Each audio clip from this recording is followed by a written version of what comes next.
Opo. Ano daw po ba yung dapat niyang gawin dahil gusto po niyang manumbalik po sa paglilingkod sa Panginoon Diyos? Siguro para makabalik po kayo at malaman nyo talaga yung diwa ng salitang Christian sa 1.23 ng Kawikaan. Kasi alam mo, brother, no, hindi ko naman tinatawaran yung pagiging Kristiyano mo noon.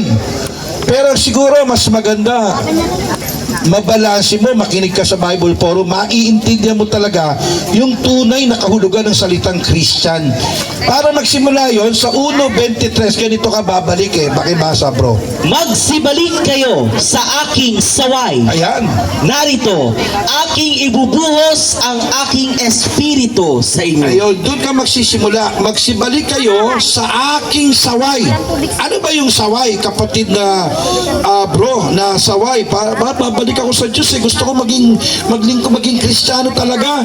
Babalik ako sa saway. Ano ba yung saway? 6.23 ng Kawikaan. Ganito po ang ating mababasa.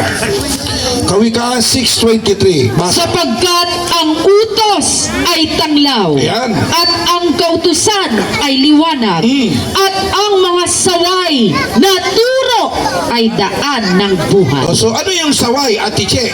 Yung mga turo po sa Biblia. Alam mo, kaya minsan tumatalikod ng madaling manghina ang isang tao nagsasabi siya'y Kristiyano. Bakit?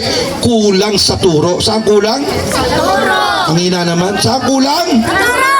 Kaya sa Bible Forum, busog kayo saan? Palakpakan po natin ang Panginoon sa Kristo. Kasi alam mo yung alagad o yung Christian, tawag dun alagad Sabi nyo nga ho? Alagad! Pag sinabi mong Christian ka, alagad ka. Basa, 11.26 ng Gawa. Pakinggan nyo po. Ay, basahin natin. At nang siya'y kanyang masumpungan, ay kanyang dinala siya sa Antioquia. Oh. At nangyari na sa buong isang taon, sila'y nakisama sa iglesia at nagsipagturo sa maraming tao. At ang mga alagad ay pinasimulang tawaging mga Kristiyano sa Antioquia. Ano ang tawag sa mga Kristiyano, bro? Sa alagad? Sila po ay tinawag pong mga Kristiyano. Yung alagad, Christian yan Pag Christian ka, alagad ka. Paano malalamang alagad ka ni Kristo? Basa. Juan 8.31, ganito sabi ni Kristo. Basa.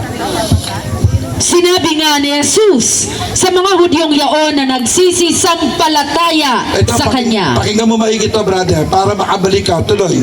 kung kayo'y magsisipanatili sa aking salita, Ayan na. kung magkagayoy, tunay nga kayong mga alagad ko. Palakpakan natin ang Diyos. Yun po, kapatid. I inviting you to listen and observe the Bible Forum.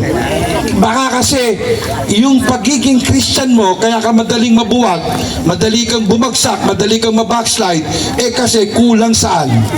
Turo. Pero pag ikaw ay malalim sa turo at sa aral, para kang isang tao nakatungtong sa malaking bato, at ang batong yun ay si Kristo. Dumaan man ang bagyo, dumaan man ang pagsubok, hindi ka aalis dahil ang tinutungtungan mo si Kristo na bato na may dalang aral. Palakpakan po natin ang Panginoon. Maraming salamat sa iyo, brother.